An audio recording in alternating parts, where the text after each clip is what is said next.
Kumawood TV aba amansane yenga yedimu sini papa be na upe bi ahwe amansane winyano baby ya Kumawood TV amansane yenga yedimu Kumawood TV aba amansane yenga yedimu Kumawood TV aba amansane yenga yedimu sini papa be na upe bi ahwe amansane winyano baby ya Kumawood TV amansane yenga yedimu Kumawood TV aba amansane yenga yedimu Kumawood TV aba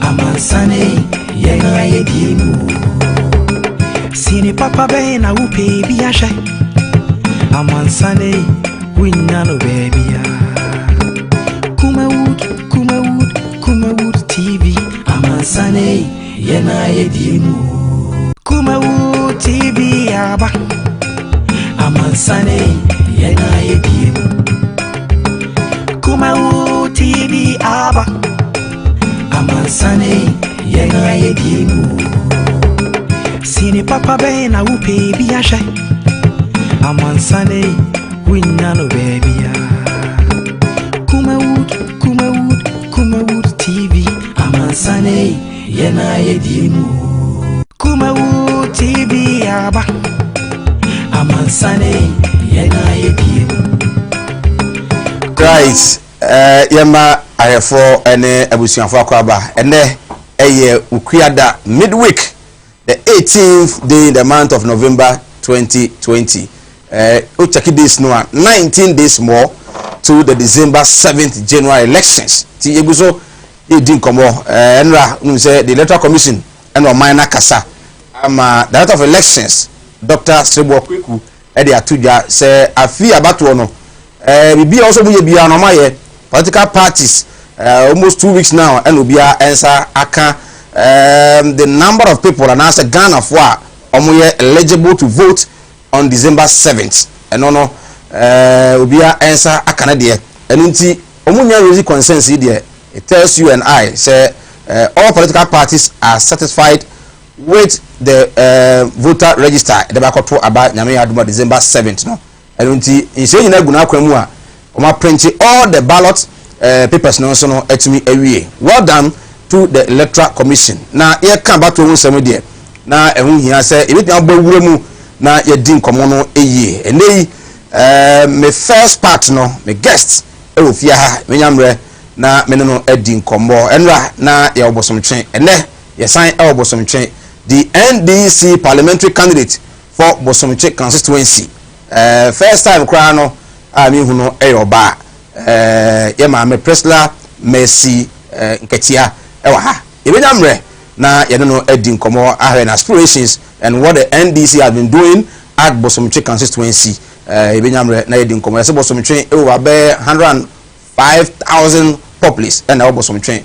ona to aba ye say ehun komo te say de na NDC timi ye Bosomtwe a enei e hye ni nkuran se NDC ana se Bosomtwe for to aba ma no a obetimi e the more development e de aba komo ebenyamre na etumi edi e ofia ahye so se on Monday and Martin ABK Amidu edebatu dwa se ontimi ento aso biu as a senior special prosecutor ema omai Ghana enra yetena se no to anim say His Excellency the President through the Director of Communications at the Presidency Eugene at the response about bechirim say omaje ne resignation no atum nemum ade ba ko aka eye ensam okaka ya na binya no kre no ombeba ba bi ya no mene ka say over 36 bulletin ana bullets any issues are wampani attach enra ode enam ono ankasa ne press secretary na na asante be de atuo so aka kire o my Ghana nyina say ensem ebre o ma temi dukan ya enkontompo nko a enkontompo no krebia no enhyeda enimi benyamre na ya bawura mu comparatively we will compare what Martin Amidu said plus the obampani enso abi na no na ya hwe de he ene chia enfa ene egbawura ho ebi mu kwasu sise matna midu atena se ama corruption mum e de fiti no and going out from the special prosecutor's office no when ena Ghana who say or what the confidence or the zeal and the capability to lead as a special prosecutor bigamre then also yetimi edi ho enkomo so odo na enra homachi yakra eja etimi atoho ama ejapade ahwere no enya agro ewo my Ghana ya yentu enema yi ibiro ho aya na yemfum so na yeye ema eja hye no etumi eba nsam no de edoso yatena se bigamre na yetumi esino pemirin e de Michael Nana Adumakon together with the able crew no and they international. So you are live on Facebook Kumawood TV, also live on YouTube Kumawood TV. Okoha or like no share na man phone so enyebi ahwe. And I think this year the first person I mean on your bar as a politician on my show Imame Messi Presla Messi nketia nti komo na be de pa. Ma me ntwa me ho sema emra me ba ebinyamre na yetumi edi nkomohye ne so se wadwe nkyere no questions and contributions 0543596070 aseda enko ema time heba mixture God's way casket and afa abo afom ka ho a omoso asemede dwumade no etumi abremo ye ba sesi eba ebesi no pi well all kia we say you free mo why the den nti meslewa wina fa kokko hwehwe na se de wa wonu tua wo fa se no mo ayedena ma menti wo de wina na wo yere na mfa nkonkoye diduma na ma no wai meslewa ebusa yenko no kumase munko no kumase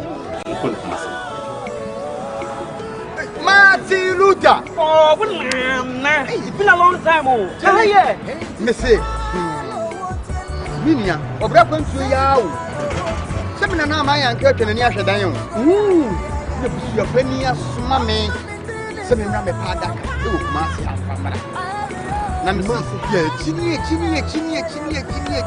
nya da ka yi Nansa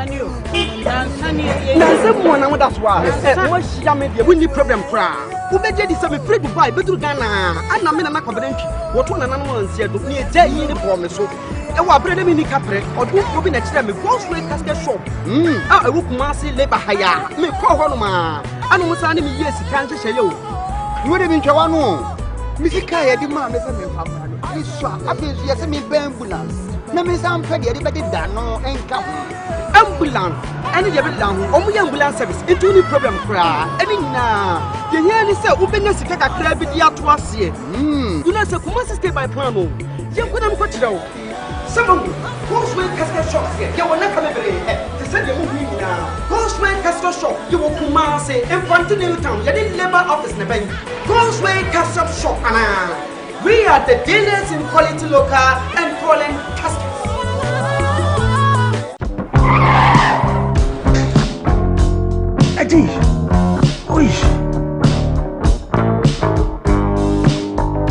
Honey, I never surprise you. Edusa herbal mixture, any Edusa herbal capsules, and no who dreaded there. You could debrail. Who said that will complain with Sissini Cocoa, Epe Ajiwakade, Edusa herbal mixture, any Edusa herbal capsules, and no who jack a sepan and neck. You could debrail. Winning a yama money mema. Edusa herbal mixture, and you Edusa herbal capsules, and your cocoa needs to see your real drink a sepa. Edusa herbal mixture. Any Edusa herbal capsules, Miss Roxnasi, no mean seven. Edusa herbal mixture, any Edusa herbal capsules, and my memegina brand, na a yemme.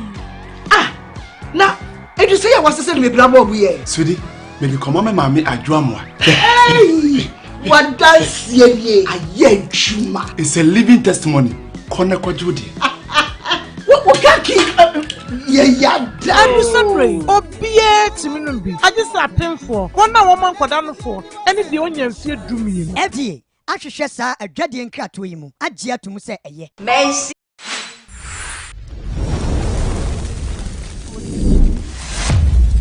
Kumawood TV, Amansane, Yena Yedi. Right, yes, I'm Wakwaba, and from Silupi on Kumawood TV. Your views, thoughts, and comments 0543-596-070. my guests and Madam says Honorable Priscilla Mercy Nketia, NDC parliamentary candidate for Bosomtwe constituency. Honorable Kwaba, we have a code here. Why you come out so? What fit no ne or flag na say party you know? Come on. Na Bosomtwe there na meti here Dr. Tienje mo and a prayer and commit me ready me the image of the NDC of Bosomtwe and Hanfa. Priscilla Mercy Nketia there. Because me tia makazo infantini. Woni hwan free Bosomtwe. But that's a bebre. Ansa na memo wasem. The regional chairman.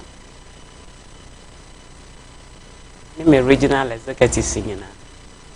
Na me di biama me constituency chairman. Fixing Alabama. Na me di biama me constituency executive senior. No matter how much any supporter during the Mamma not so one, what would impress La Messinketia? With frequentness.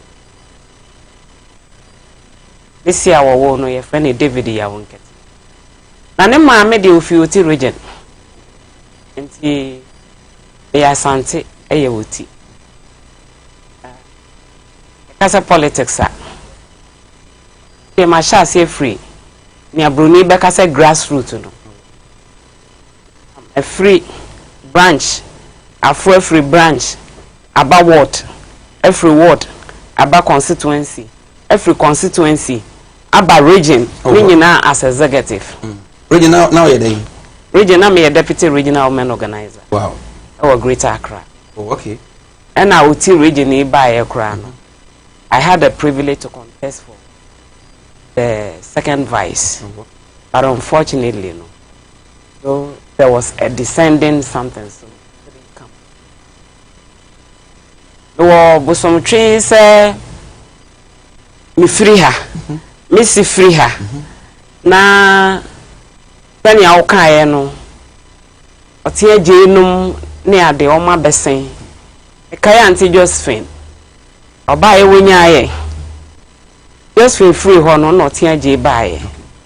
Prof bae no na I say emu abeye den kakra amai. Obi anim senye nipa na sakra wiem. Nyame na sakra wiem. Enti se ne aba ne se Priscilla oba krokro wate se me. Membra na me contest for Bosomtwe constituency a. Na me ba ne se me ma ne se me ba beye bi na ahwe. Na me ba se se nyame ya adomo a NDC ebitimi afa.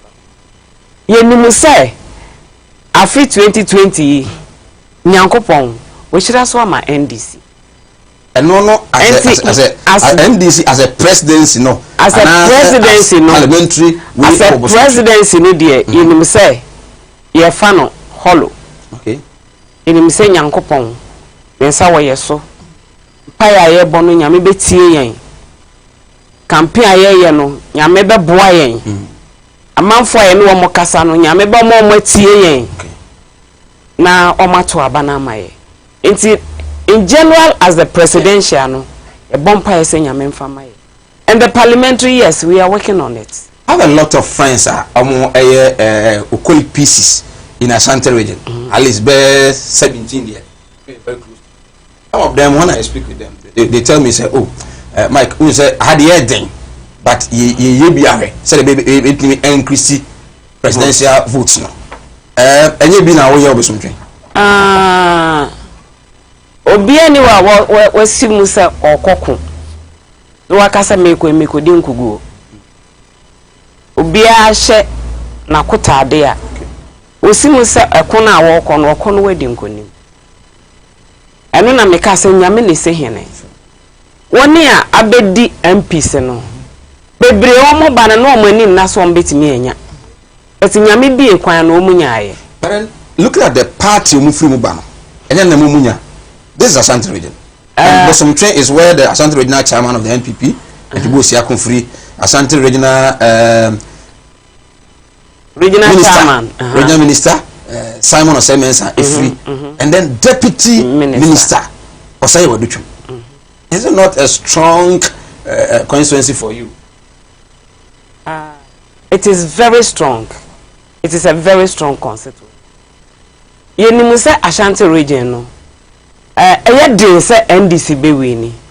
But my mema abakosem bi wo Bible. David. Tama David si mo na no ne Goliath ekokon. Onuan mo ka kire ne say jai na wuntime.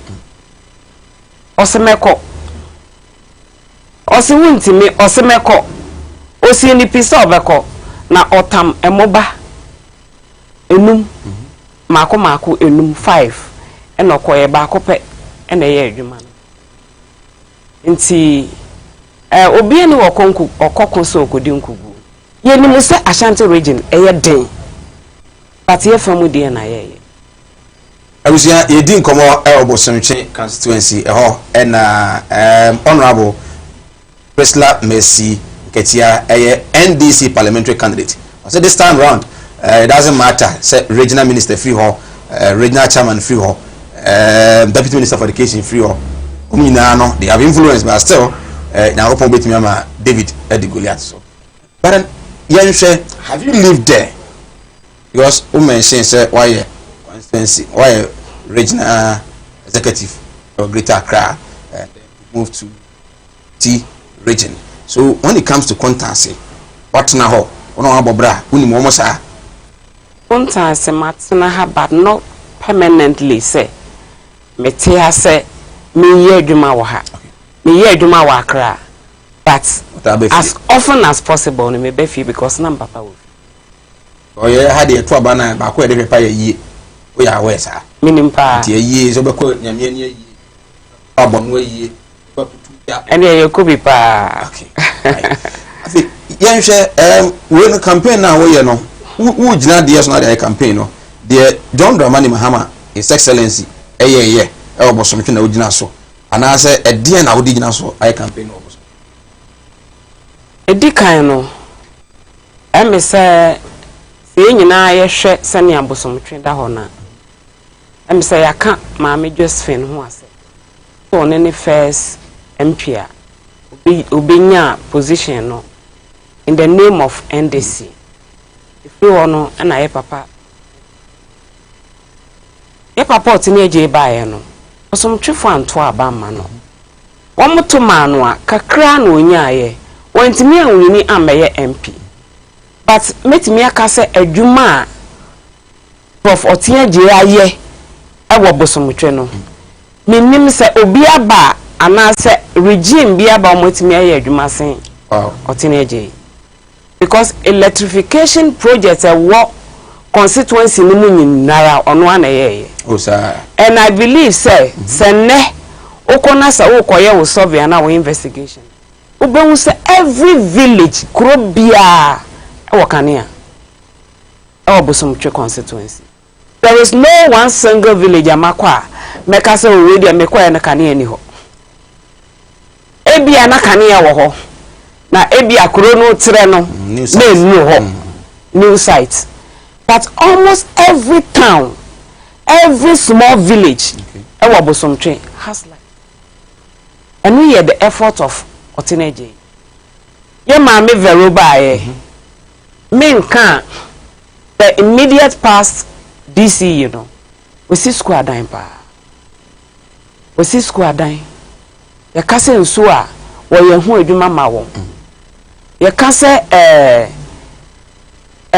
suku adan ni amepese meka ho asem na meka ne titiru pa e block a eno so wo Ghana na so ya pre no otimi nya bi ma abosomtwe munya baako a eye de SHS ni bi a eno nanka ye wura John Dramani Mahama ACC a enkode be hye comprehensive free education no ase or the better so because free education in there say muankasa munim progressive say wa share progressively inti na nka ba bia ya share free no nka dan we ye to ye busi ni ayesi ebia no a nanka afe dodo na ebekomu no ebe mana doso afe se wo hwa e blocks na yesi ye no kwa na bi wo ho ana boarding facilities wo oh sir ye had ye no ene ye nya bi aha but other places no na teachers bungalow ni ade nyina was attached. This is new to me. On that score there is very new to me. Because I'm saying now a day. Na a day. Yeah. But me make sure ne say na ya sha sia nka this is how it was going to go. Okay. Asa na ye free abamu. It is how be sha oyuko de ya wo kan say ye wo paakun. No kresi ye wo baakun. But say wo kwa obehu say senia ye no aye di nkonwa no ko gu mu na ye painting no ye painting na ye ngbe ye no senia tie no sa na tie 4 years now. Oh, that's school for wom. School for wom. Wo kwa hu nkonwa ewom. Me say den wura ho de ba me school for wom de anya dan ha. Ene wo pa wo china nkwa akona kwohwe. Nkonwa dada na na egu mu 4 years ago na ye de sha ase no. Nkonwa na na wom. Woni musuko nkonwa se eni afi mmoro so. Afi ba ko afi mienu. Fie mienu miensa eba no na kire se nkonwa no na ebe eje ne ho. Ebe hia replacement. Opa koho ochina na kokko. Aban e woso yi enya bibia amfa nka de obeto ye no. Nothing. E wo yi blog am. O sa. No na DC wa.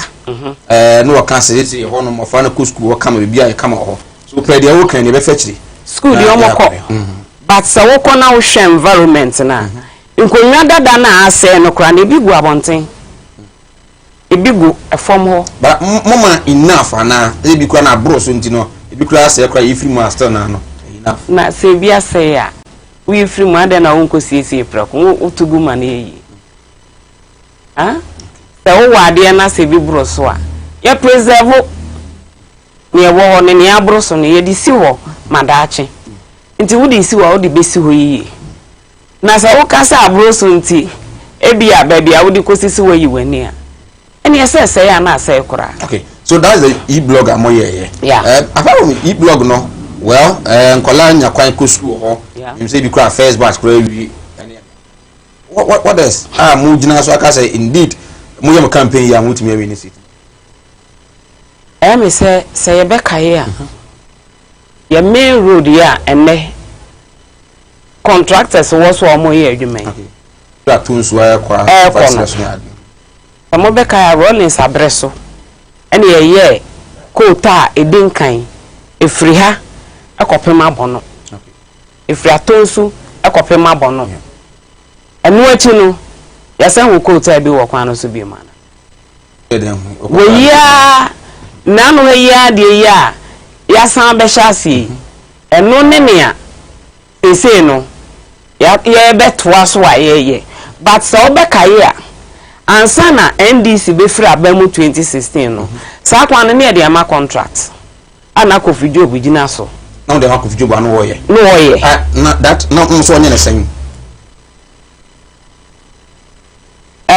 road technical terms ne de minimum papa but minim say ye de kwan na ama contractor na oye na mo kan say aban yi foforo no baaye no na sem ne say kwan na ye de ama no it's like omunni gidie wo mawia biagum intina mo be ye ehwehwemu enti ehwehwemu na mo ye no na omudi mfie miensa ye ehwehwemu na afi na omo to aso enti sawusha kabe boy pa na ehu the nature of na person mo ye because this time you could see say oba aye double a double nti car mienu timi call at a time mienu ba at a time mo de na at the same was it the same plan na no na mo de ama Kofi Job na no oye no oya ha ko duru he minim sesa road no ya de ama contract but as to normally ne as to baby and first on only face ni duru no I don't know but minim sesa kwan no ne ya de ama dada no omonya ho sika to wo dada esese nko sha adwuma na se eye o shase no na ye be stop on e si ye be hwehwem nti o shase kakra o be shase no a na ye be stop on no ye stop on no e na afena government no de ama another contractor no de ama no I think say Covid kuro ya na o de man no the price has rather increased from the former price or the rate to a higher rate. Because you and I may not be able to tell exactly the specifications are not initially and now. Because you should remember. But why should we sit for 3 years? This is the 4th year. So and Stanley Abaho. Me buy me who say contractors in Jinakwano. Okay, that's good. But this side of Atosu, and I'm who say contractors. The other side, Echo say we are no contractors, men who won. But my brother, share danger a walk on so.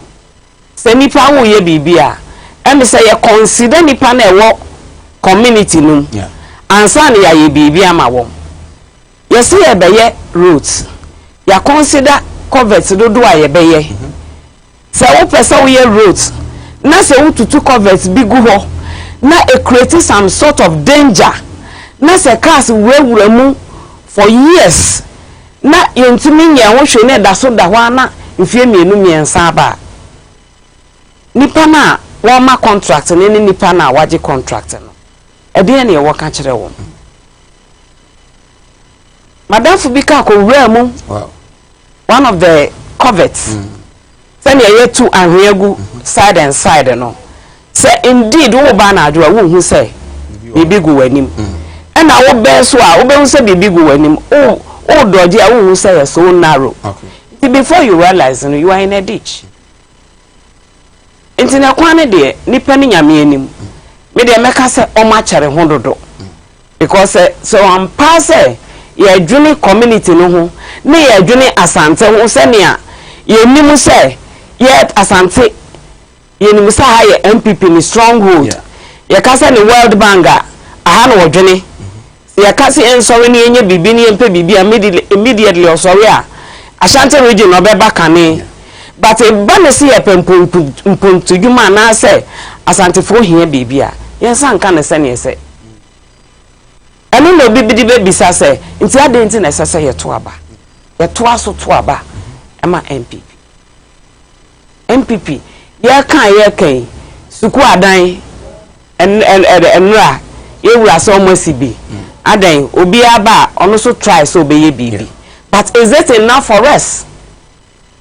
Calculate the number of years ya bedi 1 year 2 years 3 years 4 years 4th year no aka naka bi na 4 years no na sa wo se afa no mo si school dan bi kura omo nwie omo sha ase da ben. But the question was also be say some ba ben mu 8 years mo si say in bosontwe ye ba ban mu ne yesi bebre pa ECB and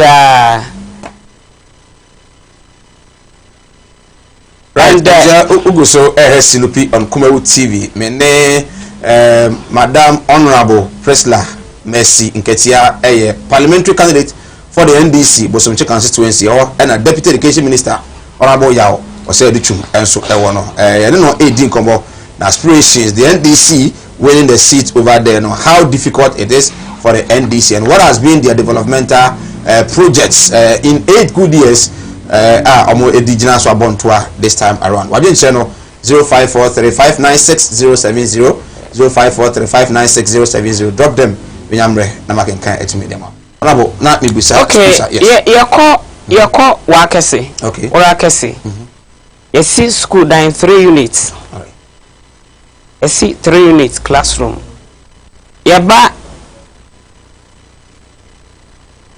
jache from so okay. SHS I was yesibi wo ho okay yeba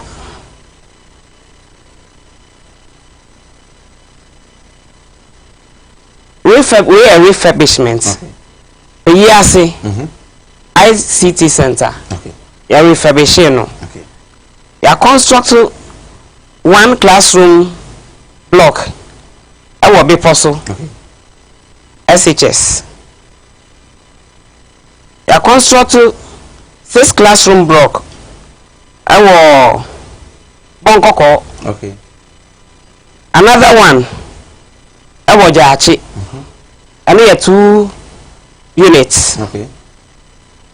So over in Yaswa, I was here 5 units classroom block. So over Ediako.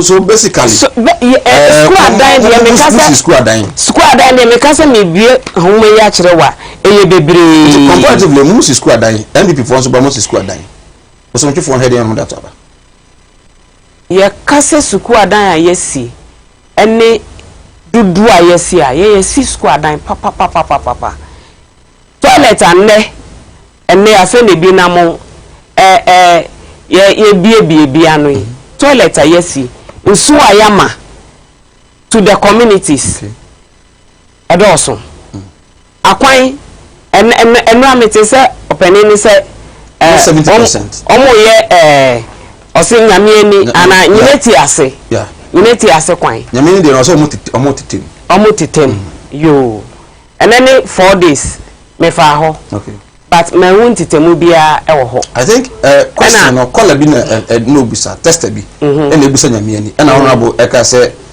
nyame ni de no enu ana na oba no na contractor wo so a o tete kwan no e wo nyame ni enu ano a e bia na no no sha ase ma okay contractor cha ase okay even in Beposo you see assembly hall or ama community no and cheap compounds you see in terms of health in terms of health cheap compounds you see so uko se we are and say ubehu say you see hospital kakra the whole Ashanti region regional hospital you see no inyanwo bosomtwe NDC initiative you see akakakra ni awie ansana ifri abamu yekoye ne se ne etie no sa na eti se ne ne yeto aso de aminim but as we speak you know so udruwa beka say a complete village by itself so we are government hospital no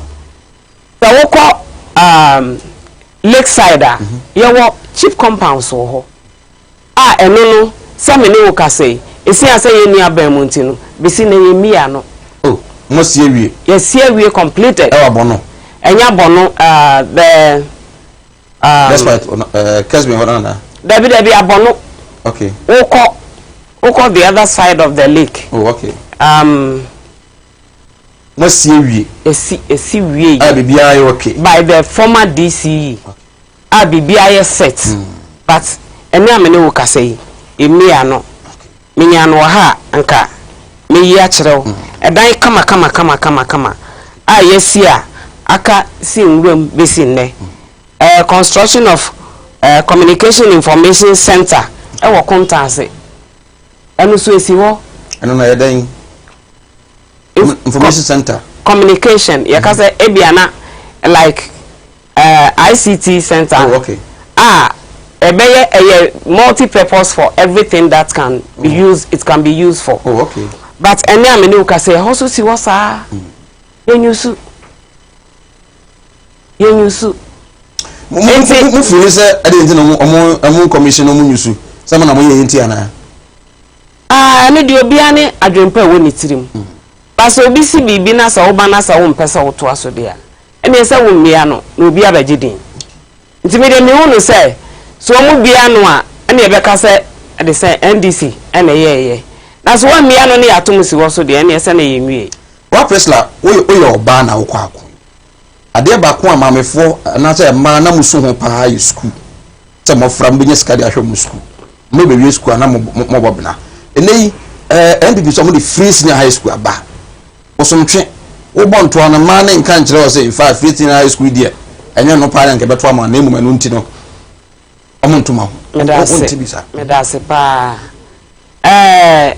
mia ebi aka even enura nko a papa bi kan e ma meteye say emi ehia wo ma ene wo mu di nkomo obi wonsam bi se bi a won famra no omye nyanti ase se free SHS no mu bebre amo awom because ne ba na be ko school no eniema wo to ye nko ano 1600. But of course akwala no say okutua kwa stand about ne ma na okutua obeto ne ma but ontua enkoto ne on kono say or kono free or kono say onimi say or kwa kotua fees enti bibi na oto a onimi say we na de nanimu a oto wa prepare na we onimi say e free na wo koto wo niema kakra na wo de agya akwala no kwan na say wo kona say no kura abo no ya ye de ase school fees na eno no na ya na ase nka na wutua school fees na kono na ye because abia na yetua school fees no textbooks bi no wo ho a at least omunya aban ma wo eno mu bia ni wo biem beside that no enkwala no ko school omunya textbooks ko no ai but enkwala ni bi kwa afi na omo ko han dan. You can imagine say 13, 14 years old girl. One ne nan fofo be mienu aka bom. Na ya ko pesika han dan ni yeti mu di ko school. Akola ni future o jiri se be sen. Akola ni future be sen. Ene o makọ. Obe pie no, obe hu be bi akola e bi gu no. Seriously speaking, between evenings 5:36 7 so hu baby ankwala ne bitete a ni dress o mu di gina bonten a ya na ya sefem biko pie bi so wo kontanse na me wure hoyi free SHS no yen ka asenye eje edane kwam but your blue track ni your green track ni your red track no ni period no mo di ko school ni period no mo di ba betena fie no edi enya. And we see say it is a bad concept because the free SHS number na say boa na nkola ni nyina e kwot se ne omo call ni na nkola ni nyina be kwot se ne akane ni e school pon 4 o'clock ye nyina ya ba fie say mra say nyina ye pon 2 o'clock at 2 o'clock ye nyina ya pon ya ba fie say e ba school 3 months I come 3 months ye ma holidays for 1 month I mean say 1 month. Inti e ba yin misi nyina ye bafie ba where wenu moko na wenu mako na wenu mako afi bedu ba bi kura no wo parents no kura no wo calculate days no so time be na ya e be ba ansa na mansa so akọ na calculation no na ye ba sa ma if you have more than one word. Awusa ugoso SNP on Kumawood TV mene honorable Presla Mercy nketia PC NDC bosoncho constituency ena edin komo enche wadwen chade aba no mebomode na maken kan akra ede ama yemfa asera emfa ma time heba mixture eneyin channel song say awoso season 2 audition no baso live and colored first one na ye premises second ye chrono for michiamo pa de mo ye na ye pa na eneyi de nyame ada memenda ye ba atonsu ena ye de awoso season 2 audition no ye de ebremo channel song say powered and sponsored by Time Heba Mixture. Bianam biano ebia na malaria na achiwo eni mene honorable kasa unya panka be test so honam na ye mre de nisu onimu a na oyiwani o sori abema pa wo so otumi kosi na nko adwuma enso no honam mre nti wuntimi odi boss wa na wajem ni nyina no Time Heba Mixture ka kiro say edroba ko anya betumi abo pa no ba bia organa so no nam say dure edro nti no pharmaceutical shops herbal shops be bia etondo ni bi ho kwa so per time TIME na afi no etumi abo yentwe homra tiawa ye ba beka message tare aba na afi ne onda wase ewure mo no ankasa pa no eni obontoa nsemben e na oka kire amanfo a omo obosomtwe na afi amakwa amanso obem ra yenche no ye ba sisia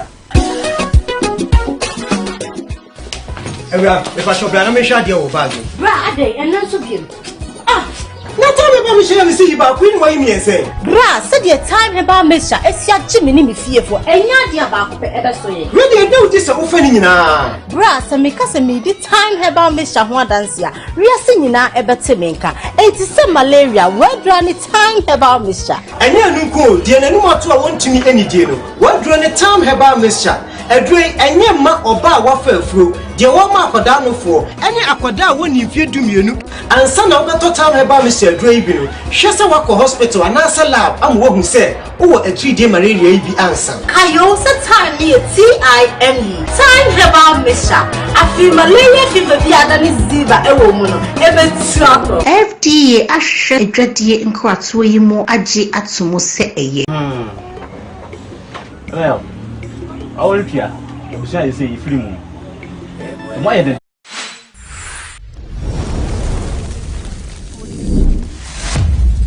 Kumawood TV amansane yena yedimu. Right, yes, I'm Akwaba from Sinopi on Kumawood TV. Your views, thoughts, and comment on 0543-596-070. Kakramodiaba. We say good evening, Sir Mike. I'm watching you live from Aputuja. In fact, what the Honorable is saying is true. The current NDC administration gave us a lot of electricity projects, but the issue is that when we vote for them, we will not win, and so we need to give to the NPP. What do you mean? Okay, but say we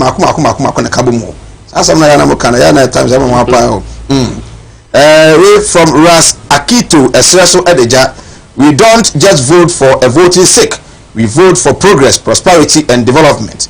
For all this to happen in your region, your constituency or community, let us support NDC to win these general elections, and for Bosomtwe to get massive development, we must vote for Miss Priscilla Mercy Nketia come December 2020. Okay.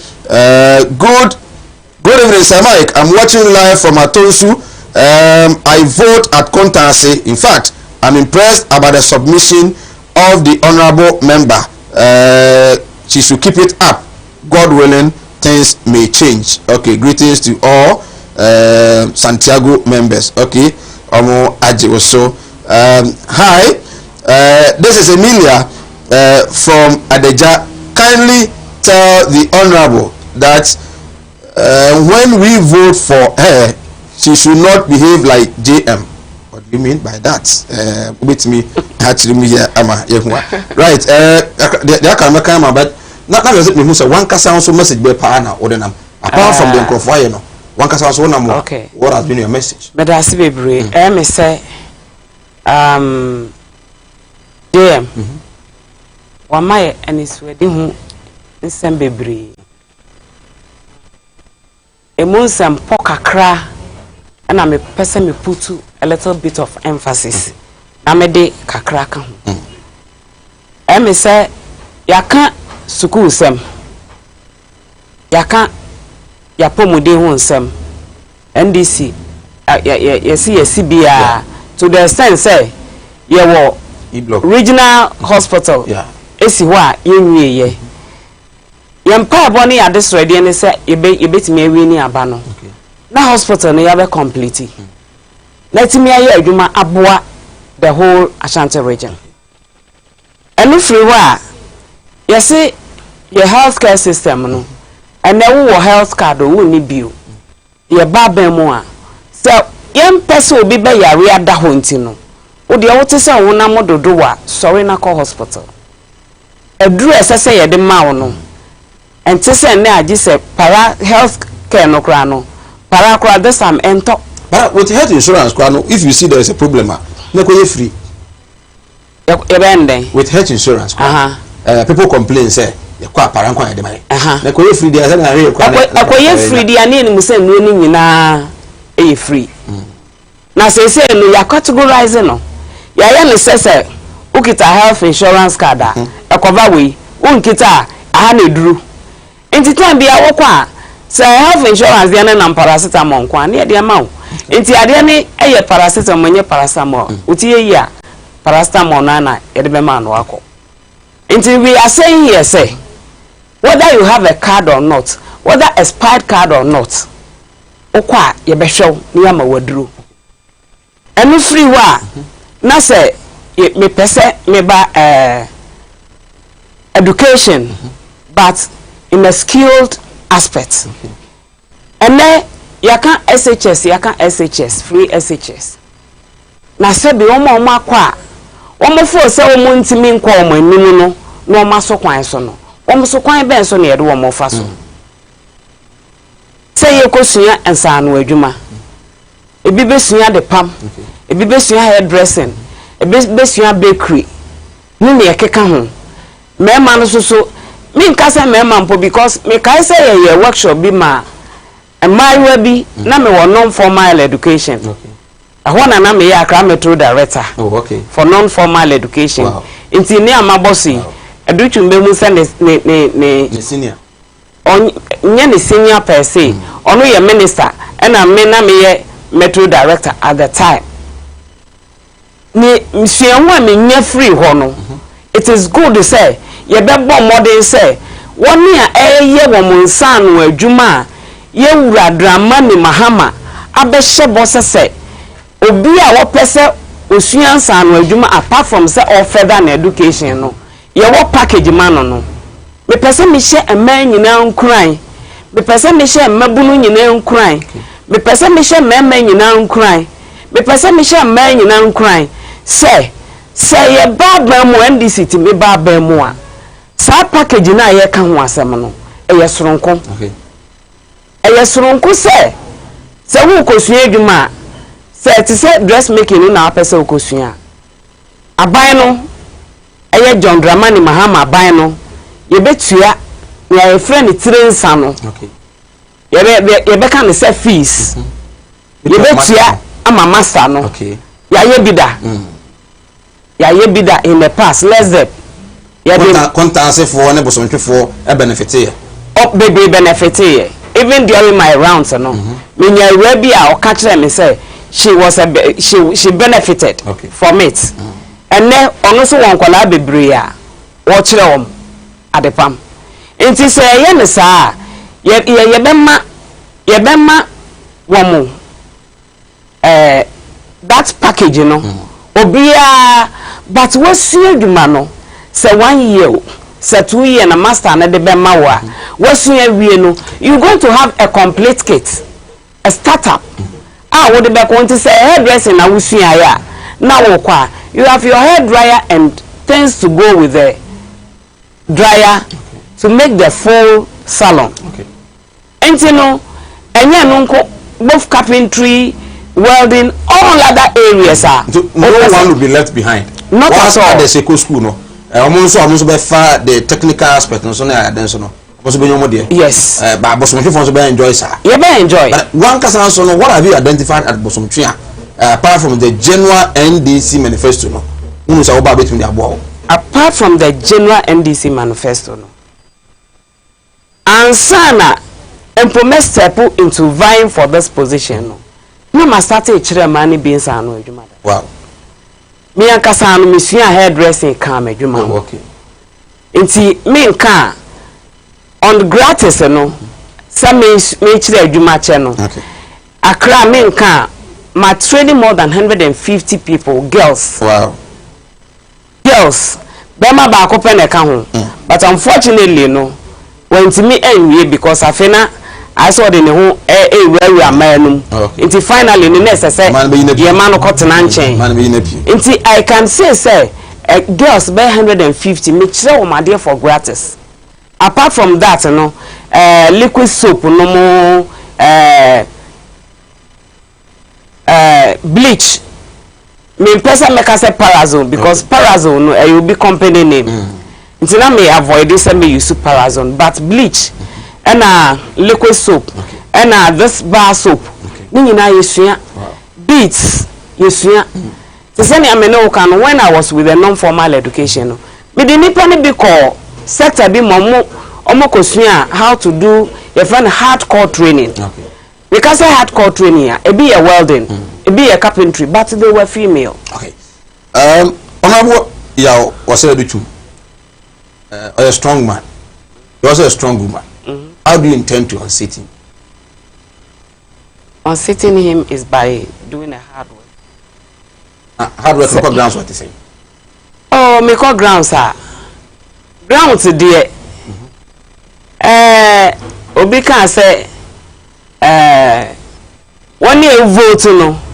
Sabe, and you nyina no ene ka no kore but eni na wo de be kono suban na wo de be kono em say text messages ni be kura read the positive aspect of the response to rounds are yeah enti ye de empire ne yebo so ukona ukoka asam ni kire nipa na onye nto akoma pa so ni amepese meka ne say bosomotwe asante yesremo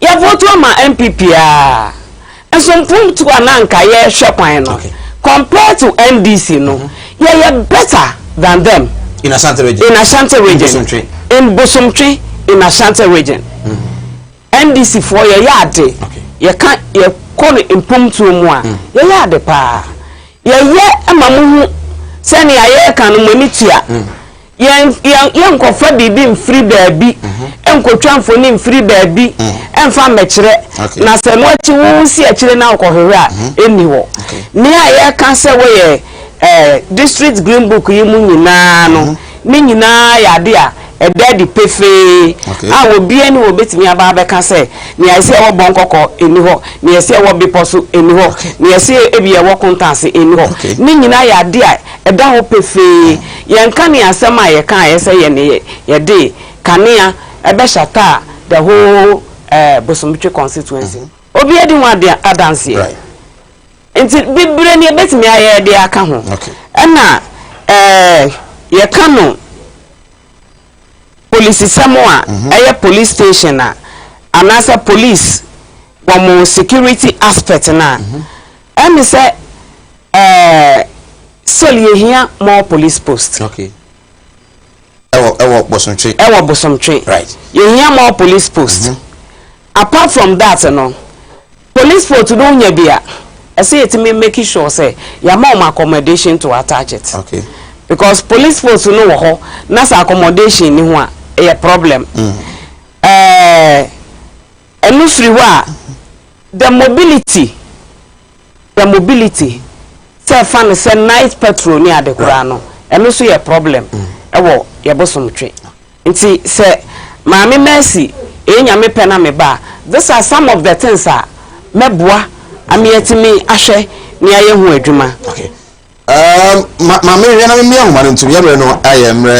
so with what the woman is saying about free education, for me, I think she's right. At first, when we were paying our fees, we had the chance to spend most of our time in school to know or learn more.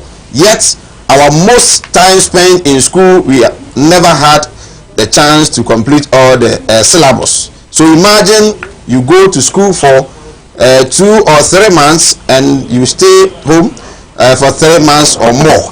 What in a dozen message is not dozen. But I say now my sister is doing classes for English and maths and science. In a month she pays 200 Ghana cedis for that. So okay. Who organizes classes? The man for one. Okay. I think was any sister. Classes. Well, we'll say. The woman is wonderful. Let's vote for her. Okay. Good evening, Sir Mike. I think we need such women to compete with the NPP in Ashanti region. She's affable and looking at her confidence. Let Kontanse try her. Christina J. So the NPP has had quite a number of MPs, yet we lack development. Ever since we voted for Honorable Editum, we have not seen him in most of our communities. How then does he channel our grievances to the central government? We are fed up with the NPP. Let's vote for them out. Say Uben and so they are the Abano. Right, but we are 0202 668461 0202 668462. But WhatsApp line. Hello, good evening. Hello, good evening. We are down free. We are trying to free to the friend managing. Nana into you. No, we say this year will be year for the NDC. And madam, one can come on to me, we have been put to a Babu Sochi. We are in the question of the and no, I will be the year of anything about planning. I feel here. Now, Madam President, so only okay. Yeah, so yeah, that's it. Hello, good evening. Hello, good evening. Yeah, we are free.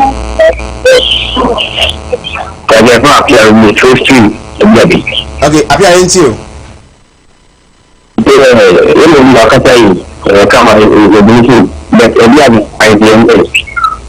Was it a dear Benedian? Good, no, yes. And I let you entrepreneur or okay, okay. A dear Benny, one day, okay, Yanasi. Was it please? Good evening. I'm Matthew watching you live at Wasa Simpa. Ghana FSHS is not good. Going to school 3 months.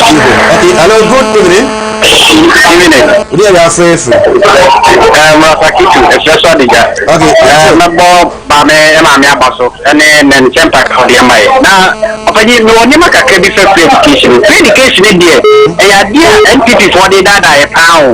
What you say? It is here a buyer of I'm not double track ID. And I do to me NPP also the BIA to men PP for Bomunya. I mean, the stress 2020 election. Yama Mimbra. Now you would your Bayama Bosu. Yes, so yeah, that's it. I think the last call Nafi, yet me a day. I see. Good a good evening. Hello, good evening.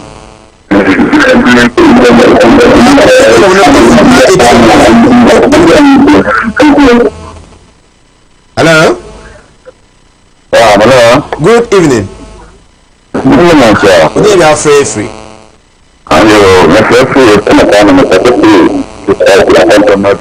Okay.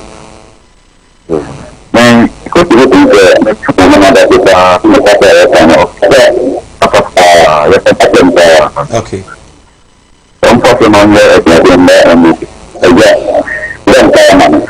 Okay.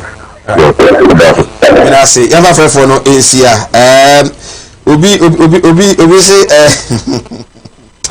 well, yes, it's true. Obi can say, you resemble Honorable Katrina Feku. You are confident, and no, Catherine, former tourism minister, Evaluator MP. She's a friend of mine, and my mom also. A confident level, no being so the Abase. I say. Thank you. Right. I'm for what I'm for response on the yes, people need change. People also think that when you come in a bit me abwa. Exactly then I would chat to. Niamedi chat to cry ye lake no. Okay. Ye lake no we can develop it to a better state. Okay. You bet me a develop on ma lake na ye krabehwe. Nti me hye bosomhwefo omon form finger thumbprint no ema anti Mercy ene John Dramani ma ebeba na ya beboa na nema akoso ana asasa edi akire kura no kra no ema no me kasa na manka ma asema na me wiye ye market because so biom say a market okay e didwa wo lorry kwan mu se maame Mercy ba nia esesa me ye bia within me I betimi ayaboa na aputu oja daache kontenase ene ne ekeka hu no nyina nya market no ye beye because ya na me kra awera ho se me hu se ye ma oma bre adro enya no ba na dia ba no mo dia begu lorry kwan ho na mfuturo the danger dust ebono na ye to wi a ye kwa na yakwohohoro ho ni adi sabin penduasa nka nye maye na so aba ne se ho na se so motena nti anti Mercy ba enya mepa ibeyi wo mu nyina afi kwan no na ba bi e fata na se si edo wo mokotena no edo wo mokotena okay sorry right I was Honorable Priscilla Mercy Nketia a NDC parliamentary candidate for Bosomche constituency in Ashanti region. And a lake, more Western region central. Must nya puni bianke but top fence wafa. Yes, indeed. So a bar obehe now is the standard of Lake Bosomche. Now it's me I crabeshe. The Ashanti Regional Director for Health Regulatory Facility Agency, Chairman Inusa Sedu, and the Ofata of NDC, Ebetrasi. Now, Martin Amidu at the December 7th election. Okay. That's here.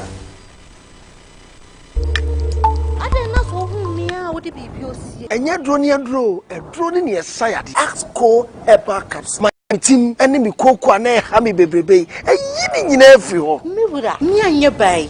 Men so met me and ask co heba caps to him. Bet me and Bedro. Now, ask P heba caps. And on a mammy, Sissy, Yadi in every Miss one. What Tommy? Ask P heba caps to him and job. But soon the previous you. Ask F heba capsule. A boosty immune system. Usasi, there be a channel be checking home. Mrs. in the account. Ask P heba caps. A bomb sister, come out. 2 passes of 1 mama water. Also, they show me. Hey! Ask P Herbal Capsules. Mama, me so me kwanu we. Unyanye dan no. Yiwani. You better nya bi. Ask no pay. Enya na ewo Herbal any pharmacy shop dodo na mu. Da onya fie dum yi no. Appeal for any oba o man for entimi mfasa adru. Afana. Amaya wode foforo. FDA ahwehwe sa ejodi enkrato yi mo agi atomo say. Emana sa do hobio. December 7th, Ghana san kotoaba. Since 1992, I NDC and NPP. And somebody will hold Nippon Sinopi. Nyan to about NDC are buying your mind. So what you say, NPP, your manifesto, how much I say at the year, Juban. Abuya. And for the time. Abuya, the youth. The what? And that is the most single. One of the most single youth policies Mills and Mahama brought 2009 to 2012. Hey, that's your mind. It's a this woman. What makes now cassette? Youth in Abuya. Exactly. Hey, and this is the Babubia that's in it was not easily done. And so we intend to protect it and prevent any so-called review. Another word for cancellation. Yagman could for the 250 billion. And was what the 4 billion per aye free centers. They are coming in our dinner, new family and friends. Uba sijina ye, uba tuaba.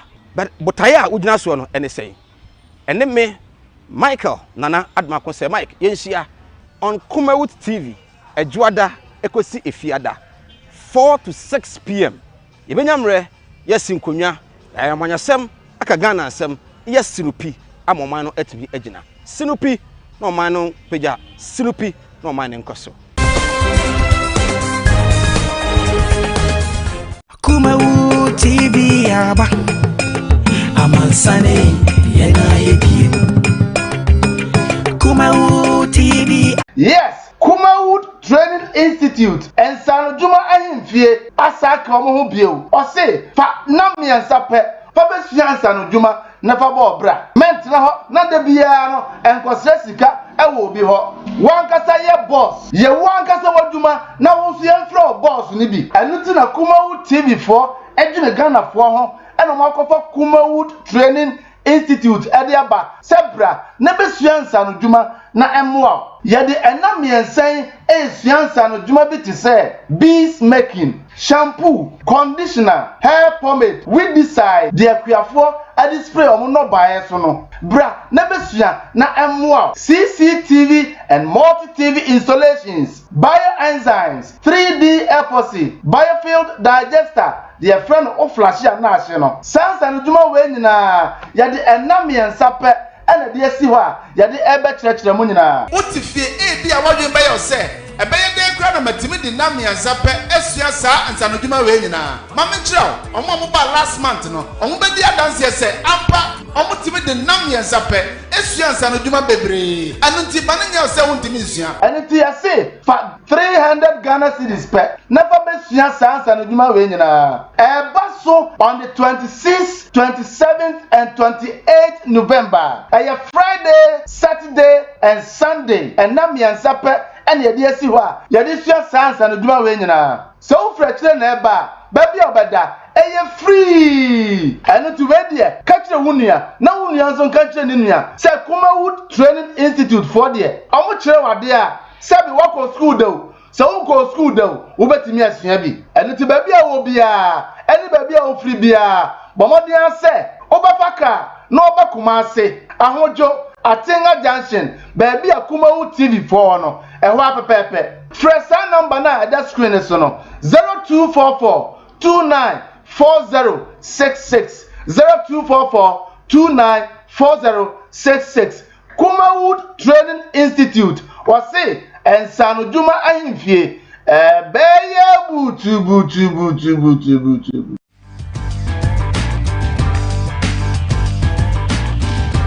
and I'm not from Mobile some Jimre, Nasa, the more Hemi, a Kianji have by any the time about Mesha, the Abegamaso, now Mary Fever, and how not so to me any day, Dana Mount, I am a young, but Madina no time about Mesha, Ibi, Bora Brasta, from a show be out, I'll say, over time about Mesha, now when you be a bit me up wow, you okay and Jane about castles, a draw on a Boama, Quamano, the Yan, or Ding, a strong, they sent down. Na aboa mo tumi edi yare eso na wonya ke enji haba kapsusu bi ene time haba me shan na wokabo na no no dia no kwasen sene se weni na ensese e ka kiro me kan fo sai nuru mi nu e dia mawo so bi gara mo nwa transport haba to family show e bi atun do ya kwa so pe ke enji haba kapsusu ene time haba me sha so for number 0244 417 669 e be da tie phone na do phone na so mo nya da je na mo hwe me din de Dr. Kennedy Unso Agyeman me do bi biara as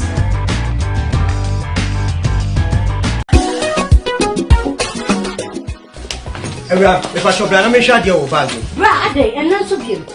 Ah, not tell me about Michelle see about Queen. Why me say? Brad, said your time about Misha. It's your Jimmy me fearful. And you're the about ever so. Really, do this offending now. Brad, and me cousin me the time about Misha one dance ya. We are singing now about Timenka. It is some malaria. Where do any time about Misha? And you go, dear, no more to I want to meet any deal. What do any time about Misha? A drink and your ma or bar waffle through. The one mark for down for any aquada when you fear to me, and son of the total about Mr. Draven. Shasta Wako Hospital and answer lab. I'm what who said, oh, a 3-day malaria be answer. Kayosa time near TIME. Time about Misha. I feel malaria fever be than is Ziva a woman. Ever trouble. FDA Asher Dready in Kwatuimo Aji Atsumo say. Right, yes, I'm a crabber. And from Sinopi on Kumawood Television. You so yedi enkomo yemomremo Martin Alamisi Amidu enra issues eba efi juada ABC enra eno nyimrebe 9:30 and from the office of the president Omanpenina Kasa ne secretary the vivid reports and answer response the efa Martin Amidu ho eba ebinamre na yedi ho enkomo chama Musa Eufia but then Omanpeni response of the buyer no mubia na omo can say Martinidu omo say ebe enfie makomako you know obedi ade no ade say ade aye friend say adwumafo 249 de man say nka onfa adwumafo 249 as we speak you pe and wafa sika so wan ga adwumafo ne ka wanfa wo mo Omanpeni say no ba ko a oka Wandanese Martinidu the risk assessment and anti-corruption report out the eba or the summary and a bit of Omanpeni. Now, we are so I was almost so almost some form also between be your mano and also Omanpeni no. The issue say Enfasica a man abino and I say a mass special prosecutor when Penny say there be Yamusikapa na gifts giftmas. I was a system also between the doors cano and I'm saying for uncle so they musika pa there special prosecutor the mawom Right, some of those issues no ha, vabe 38 points bulletin and company responded to Martin Namidu. Or say interference near no crack or no company and an buying. We are interfere in the duties and the works of Martin Namidu. Avata ewa sanso ena chamenusa ewa. Kama kwa Kama Kenya. Boko die. Nyankupo na adom ye ho ye pa. Avata kwa ba. Mira, majosu awisi o. Boko die. Beda ye boko. So we hwe danger ye bomb ko mu. Ani ani bra ba yewura Rollins. Ani amamu oboni akufo ado akwafa betu ye ho afedi e kro no ketati hye pro ye kankan ye komu. Beda ye boko. Ghana de ye me ye akọ. Me shasi enfri wo. Kan se chairman na ban wa ho abase mo. Right. Eja omu na edisi kan nyafu nti onu na ban akasa. Right. Dan. Me mako man nchire wo se no. Yes. Don't worry. Ofa. Martin me do so resign. Reasons are ode emba here. You try the tia was the first interference. 2 na katua emba mfimienu. 3 na appointment letter. Mfimienu na appointment letter unya yekra no enche bia. 4 ohunu se wampani anasa aban ye na adwen se obetu katase ase. And then 5 oye ejapa royalty deal no ehun hwemu no ayese ye tata no manfo nya no mbeku no ana the only source of protection the late JJ Rollins ono so ko into ono so no resign. And then what is the response aban no so ede aba no interference esika wo se ko ya se no office complex kwa no ya man a new story building na was okum was safo no ya enye president na ankasa na de ba he na chief of staff ntino wanye what the response no what Martin be no so dia ono so no ede eba earlier on so ode ade ko ko mampani say my resign me let ko na enye no mampani ko mampani receive ye no na aba the general public minti o Mudasi mama fa kwanya na menchia NDC mpanimfo wo Asante Mantom ha na menchia Methodist asafo mpanimfo se de yenyina yenim no ye ma me je no poko ageman o ye Methodist ni mapa ya tete no John Wesley mu nti ogidie woni mu sese ye de amamu hye ne nsa John Wesley ntete ye pa no eno ne woni mu na mema yewura ya de nyina Jelly John Rollins abusu nyina ya akọ ene NDC fo nyina ya akọ fi se ya ntia sempa minim se asem me content because asem na da ho ne so pa but me say yemre so minua yon commat yemi di so na na kufu adu gira parliament so ka state of the nation address and we can say see can power jini di e wa asase so that time no was white fugu white bi wo jini di wa asase so pa eye mati amidu na mati amidu ye nipa bi o ye no kwafo o ye pepepe ye wo don ni man na ye o se ye nyagidie woni mu enu ti bra ya appointee mati amidu no MPP fo nyina aka se na mekufu adu aya ade wa yini papa e dia maye enti enu ye establish that enti sa enne sa mati amidu na e ka se do me ya u baba o ya no wa bo me se ka se bi podo no ya na wa explain up akire ye we dia wo yusu ma wo mampanyini asa word ni word bi e mu duru pa se e mampanyini wo mu gidi ma wo de appointment ne se no ni se mampanyini yo bi a o interfere wona dwumam wo na dwure se wo ko katase hye de anko no wo se wo nya katase hye wo nya dwurim nenso matiam du ko ya ko hu se sa na na kufu ado ne hwene na ni na dwene ni tiri nyene hu nyina eda katase hye pro ye kankan mu na asema matiam du ka ye no e ya asema ebedi adanse ma ebi o wo ka se A+ ka kire yen se anaso A+ kura ni video bi a wani mami tiwa ede ba ye ni nim so be ka ya aye ti ya o ka kire mami tiwa ka kire A+ se abanyi ye ya ban na se wa ban na ye boni bi kura na to boy na ye ni bi kakra anu asam na matiam bi so dia beto so confirm se akufu ado bra achiwa afia no bokro no wala ba mu no se wo ko ne ho pe no wakato ye massage ade no ne se ko basa enipa ya no na ni da na numa ya papaje na papaje akonu no akufu ado ni ma wo ye matiam bi on tisa wo wa twa ye masa matiam bi de before de beto abonte eti ye se akufu ado so papaje de waka amate na matiam bi so papaje ba convince matiam bi no aye din matiam bi se treta e ba ne so wo ye be kun so antwe na de krono ya bone niema ya no eba bontena ye be kun ye ya temfo no ye pese ye tere ya niemu according to Matthew du enti bla papa je wu ye no ani osimi ye mu si mu se enipa wo bo me ho ban na hwe wonya wo be ye ka kire de wo ye bidawo so Matthew du asem ni adanse wutwa mu bi woka manasa azuri ebra wo ko fra so koka se ye tieni ayi vigilantes wo ho MPP abayi ni okufo do tata na ma enemu mienu power for the country le say omu ma ni dwane kwatena South Africa apart from that woka aneswari ebra anasi hu say kronu okufo do ni president tie kabom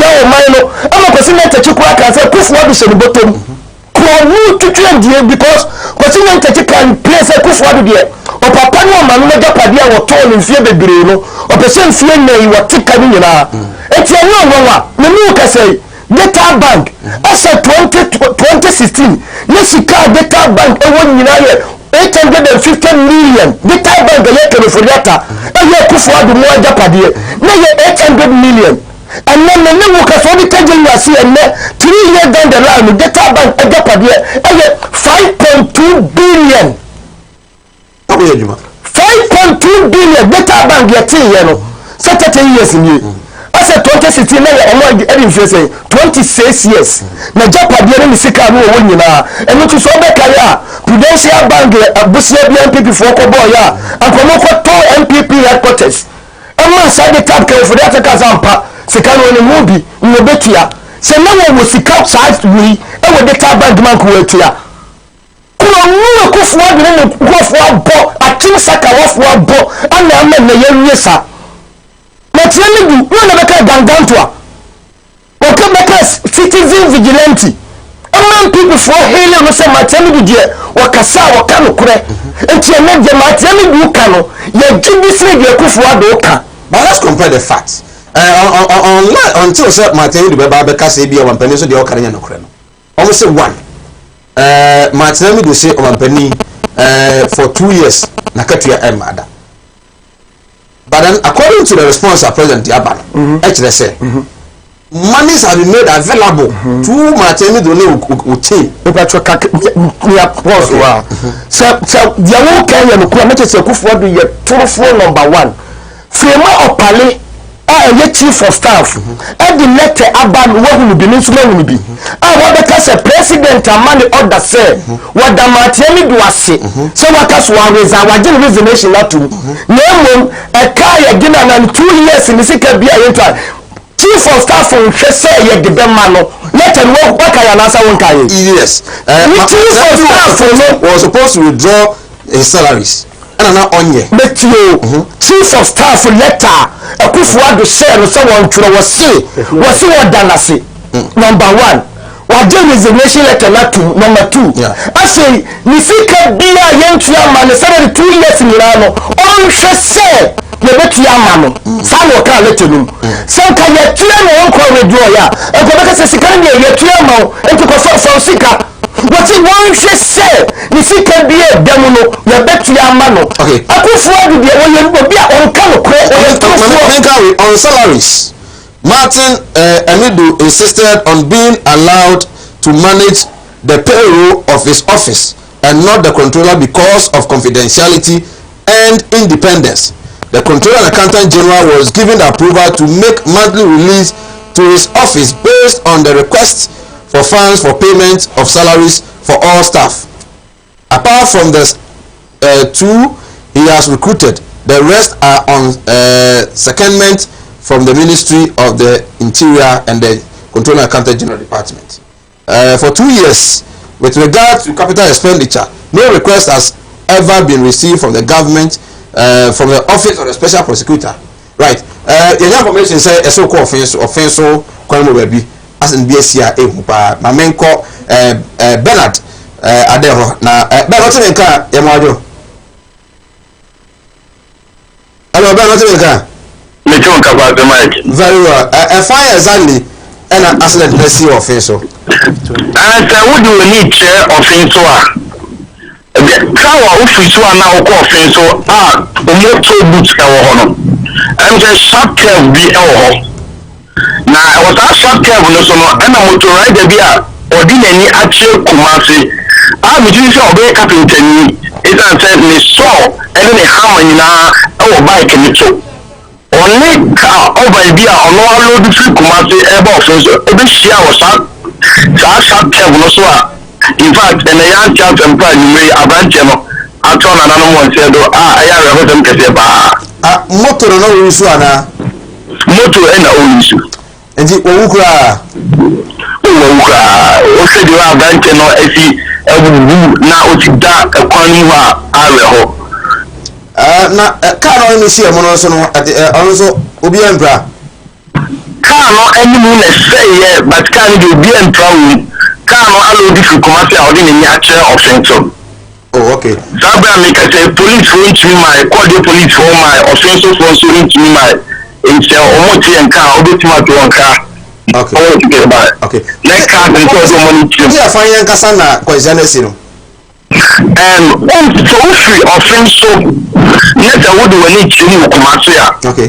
What tractor boot na. The very tower of so now sharp curve no over from all of that continue. Oh, okay. Okay. And the people are not so not on helmet. People are on helmet. Okay. Nti ezo efunu da ho aposi fo nya ma ho. Egda kwa no ho aposi fo nchi mai amati se akoya re ho tempa. Right.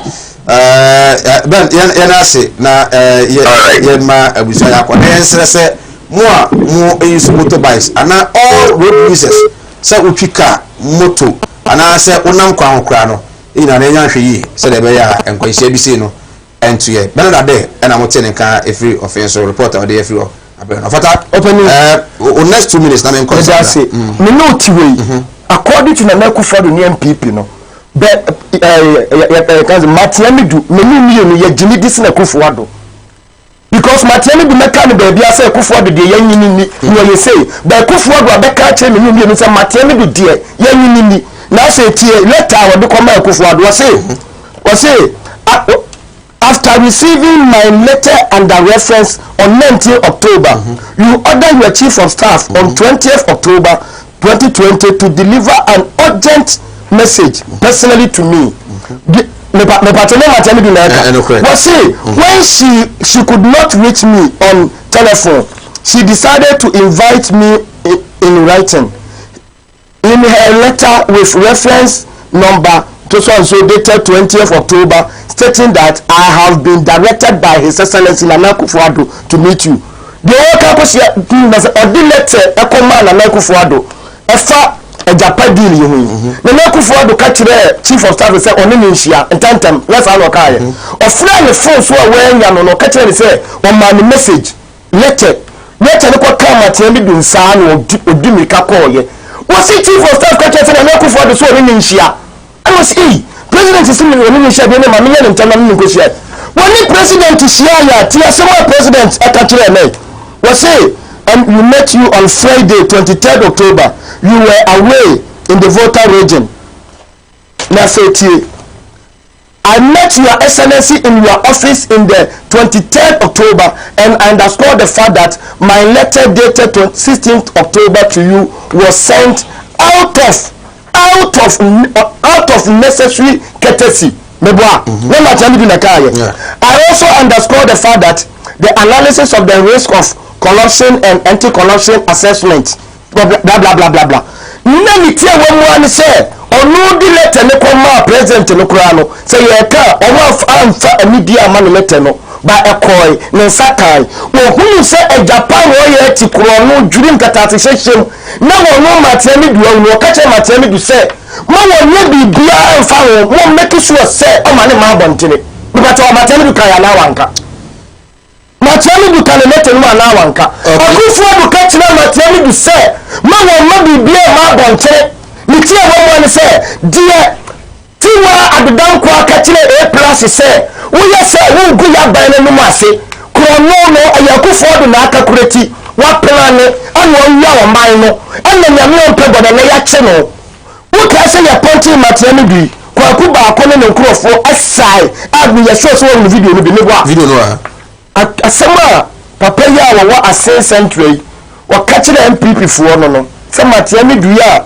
ma ya no te se jakaba ma ko fa na fridge enwura ma ba mo grow ne hu wono de wo Mr. No nonsense o ade na ye kokwa wo beka eye tuntum wo beka etumu hwe ye because na kana be Japan in person MPP for ya wo man no omo bo man ne kro no de ma tia me bia betu ga ya kitwa bi o oniema kufu adu akasha kapetasi edi ye na yi pese ye nto aba ma wo no eni to na nyam pipi ni bia kasa free SHS me je so se wo kai ono budget a wo de media budget a on the parliament eye July ye so wo kai se kan for that ka chere Ghana fo nyina se wo de 3.7 billion and na free SHS mbwa se ku fo de se free SHS no ne priority eye sa no kai the patrol anti-corruption agency catch say 2019-2020 9 billion on corruption kuwa yashiri ewa Ghana meboa mean say Akufuado eni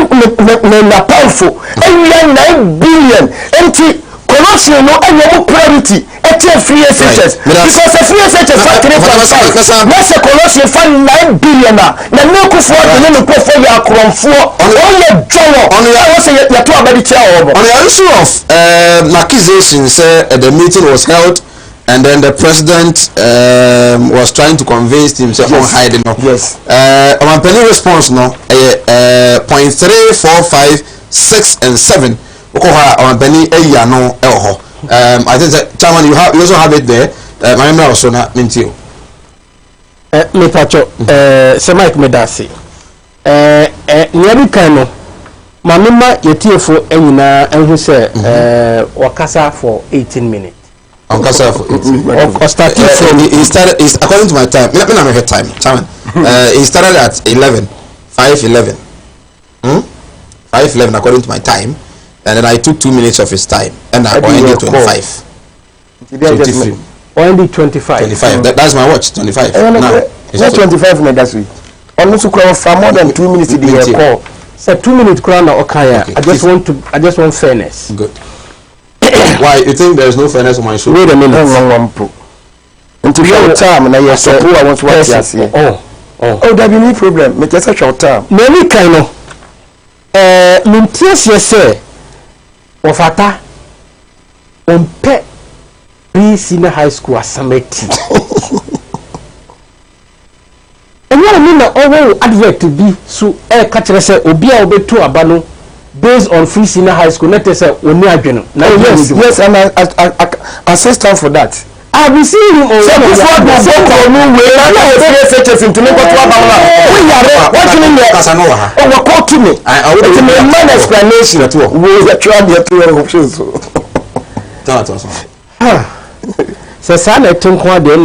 it's not likely we'll get the show.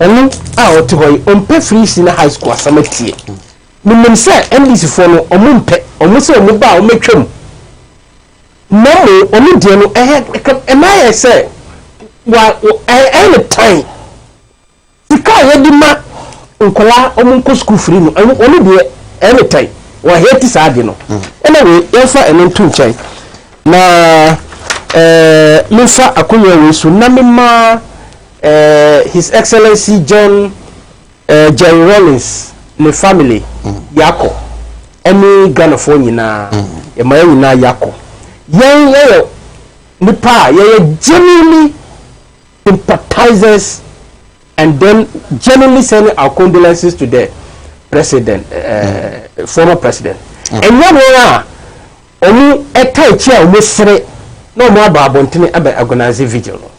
In fact, they are jubilating. MDC as a party, they are jubilating that. Yes, they are jubilating that His Excellency Jerry Rawlings is no more. Sana uno. Do you know any NDC member? Now, so NDC for jubilate. No, fatality. Jubilate. Me say they are jubilating. Anyone who see they a dog no. Mante. Look, I only heard of one person saying it, not the NDC in general. I am saying that the NDC General Secretary said JJ was a backing dog. So was it an NDC, entire NDC who said? It doesn't matter. He is the General Secretary, the CEO of the party. And he said JJ was a dog barking dog. And now that dog is dead. And you turn around to want to sympathize? Jesus Christ, what kind of double standards is that? And I will find him to change. Yamra Matramidu, dear no. One say Okasano, me man quite emani control bebree.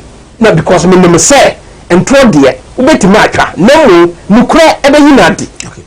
Now number one, a Japan report na Matramidu Odibayano. There is no anywhere in that report that suggests to say a final report and as an investigative piece. Mathematics the non-kasa state say in the letter say when a risk assessment. I actually say I do say a giant when we bet mercy. Let us all be on your scout baby. But in his report on Japan, he spoke on chronism, favoritism, nepotism in the deal. Of course. Or see, for your gentleman, no way, and a new and because of no way and no it's likely there can be corruption. What you must say? It doesn't mean say Matramidu has investigated anything and brought corruption. Matramidu also corruption beyond that baby. Into a beer of baby, what Tomas said, and a dream, and a catastrophe. And a young here and a then or control. So why the threat? Or control or beyond threatening Matramidu on record. There is nowhere that the threat is on record. Say Matramidu has been threatened. Matramidu in the police station. On the or your mrani for pa our omoimuha. You're threatening now. Then or hours or oye. Have you ever heard say Matramidu has reported anything to the police? You and I know Matramidu, if there's anything like that, he will not keep quiet. Until there is no record anywhere. Say Matramidu was threatened. And if in any case, Matramidu was given the job to do. He was given access to do the work. He spoke of interference. There is absolutely no interference. Look. It is number 14. It is difficult to find any tangible basis for the claim of political interference in the performance of your function from 20th October 2020 to 1st November 2020. The president meeting with you and the requests for you to give public officers that you have mentioned in your report the chance to talk, no, it was not an interference. Now, listen, the reason why it's not an interference, say, you cannot, natural justice demand that. Samini say, Samaiki you say, I was saying the more coin, and me can say you blew a time. But already, it was just an assessment. It wasn't an investigation. Thank you. So if it was just an assessment, all right, and now we will say you were being interfered in what? You have already done the work and presented your risk assessment. Now interference in way, the president has given you an opportunity to move ahead and investigate. You have not. You only came back to state that what you have presented is not a report. But let me and that it is not a corruption report or investigation, but it's just a risk assessment, corruption risk assessment. But it was to guide for future contracts and those things. That's it. That he also made very important. What am I saying? Until there's no way there was dream. There was absolutely no dream anywhere. Now number 2. So Matramidu was talking about President going through the summary of Matramidu's risk assessment and corruption reports. No, see, he said dream behind him. Everything is okay, and then he directed say he should go back to Parliament for a relook. Right? Why? Why say Matramidu was appointed to was asked to do a job, a risk assessment, and he did the risk assessment. He voluntarily started the investigation. He had terms of reference. Sure. If you like, check it. Sure. Until the terms of reference, and all the so once he did that and brought the what was the essence of that? To advise the president and I say Abanu say when we Jan say a behagin. What was say and the president nan Janisa. No, since some part from parliament. No more the Bribena or kind of film. And I say when check Ibimukra. That's it. I don't know about the Tenasi and the Kase Junior baby. And then talking about Achim Sakawani, then he has just soon forgotten. And that's how Uchinchi Kase Ghana for Linkae, Yagi, and Mintina Oka Niokano. When you say John Dramani Mahama left power just less than 4 years ago. What do I say? And some John Dramani Mahama, answer Oko opposition. I don't have time to discuss. Wait a minute. Martin Namidu, there is absolutely no truth in that. Manu Kanchero. Number one, there was money soup. Martin Namidu Kasa Eka say, only because of certain reasons, controller and accountant general, Emma the coin, not only on training staff. Confidentiality, Emma the coin on training staff. Nasamak, young Sweden couple, the beer, young Kaiser or Chino. Na so nka sami Mr. Controller and Accountant General Emma with Aquino Akunyeni say we wait to close staff, and as we speak there is 85.6 million cedis sitting in Special Prosecutor's account. I want to staff, and is it 60.47 million sitting in the account per day? Oma spending no utifri more 60.4. Just listen to this account. Yes. Yeah. And in their entire 2-year life of the OSP, now a salary and to me do 64 point something million now. Ever account to Mrs. I don't know one film. Tell me. Okay. Yes, Roger Kumpo. Let me start. Niba. Yanakoi say call for staff. How many? Everybody gonna have 249. Mathematics the person or say 249 on to me no beer Ghana and men employment. Also for two. From the president. Yes. Also for two. Yes. But Nipa Ghana for no Nijuma. 240 something. For two. In 2 years for two. So council ho. Manuka Chero. In 2019, your office submitted a budget proposal of 360 million, out of which 180,160,225 was approved and disbursed to Matahamidu. What did he do with that money? Who can say me? Same of Watai and the Tanaha. Emma Bisami said, or see Matanamidu, I am useless now. Sikana or salaries or draw for 2 years on now on prosecutor or beer. And then we know as I Tenasi, say Matanami be Tenasi for 2 years and Trianaka. Now we can draw and I say and then I can draw. Oh, woman, down now we can draw and I say and then I can draw. We see Matanami to one I let Trianaka. So, oh, yes, on the car time as a more. Oh, yes, car time as a more. And we will see Matanami Etanasi for 2 years. Anyway, moving forward. Out of it 180,160,225. Matanami spent only 5.22 million. His office, no Matanami. His office. It doesn't matter. He is the special prosecutor. He's the only one that can sign for money to go out from the OSP account. Don't you know that? That OSP account that was created on the 14th of... he doesn't do everything to I know. He's the spending officer. Okay. He's the head of agency. Yes. Once you are head of agency, you know you're spending officer. You're the only person that can sign for money to go out of the account. Now, so if money is sitting on the account and you think your staff are being owed and you yourself have already... What the kind of say, you're not quite knowing your staff. Essential confidentiality. You're not I disconnect with account. And now to her, see, Obima Kachiro say, Konako is account to staff. Now, confidentiality now can not away. Going through President. Let me say last one. Or the Abano.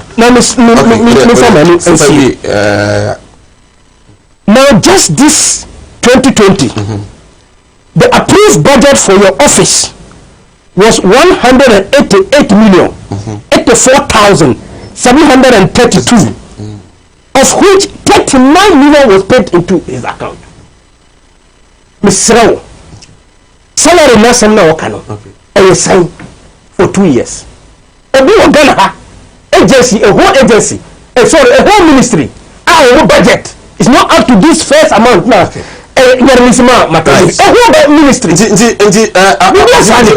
buy who's about let me do any money and I buy Tanahua motion high. Well, if you read the report, at certain point in time, who's a president person says, Matemi do not do no you man on person by no ye, your man down cross one pet. The government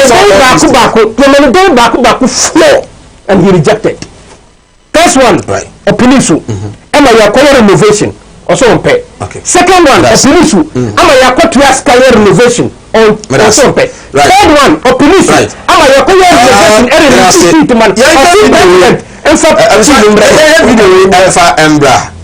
Not area. You must say the Matemi do car of vets and national. I know they are human league. And as I say, many video number. Honorable, the main question he asked you was, looking at Article 41 and the requirements, it says that, are you able to say categorically that you can live with other people in harmony? I have lived with decent people in harmony for 66 years.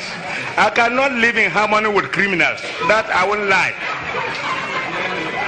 I won't lie. But decent, respectable people who will not ask you to do this and then stab you in the back. Those are traitors. I can't live with them. But decent people, I will live with them. Criminals, I can't. Mr. Speaker, Honorable, the main question he asked you was, looking at Article 41 and the requirements, it says that, are you able to say categorically that you can live with other people in harmony? I have lived with decent people in harmony for 66 years. I cannot live in harmony with criminals. That I won't lie. I won't lie. But decent, respectable people who will not ask you to do this and then stab you in the back. Those are traitors. I can't live with them. But decent people, I will live with them. Criminals, I can't. Mr. Speaker, Honorable, the main question he asked you was, looking at Article 41 and the requirements, it says that, are you able to say categorically that you can live with other people in harmony? Right. Inti we my sinami do a call vetting na ibusa ne say amanfo se wuntimi ne nipa nya adwuma asa wo due bukakra o se da bi 66 years me ni won a omo ni papa etra sum dum ne wo criminals de bo wura mu na mu sanya me wo mafi mu sia. So in reality, has he seen some criminals in the current administration? That is why he's failing off or resigning or has resigned. And as who say. Thank you very much. Now, yes. Okay. Sorry. All right. Okay, Mark. Good. Baby, I mean, you're doing no and toss mu. Sabah man, we say man, we are number one. And our boy was say. Ultimately, criminals in your argument or buying some criminals and we're gunning. Let your assembly and let him work on it. I say, I also refuse to save my report to enable you handle the matter which explain my press release. What can't you make forward to say? We will buy no catch him say report to me the amount. We found report to no one never said the way we pay. I make a choice of allowed to make me a conforming criminals in your dumo.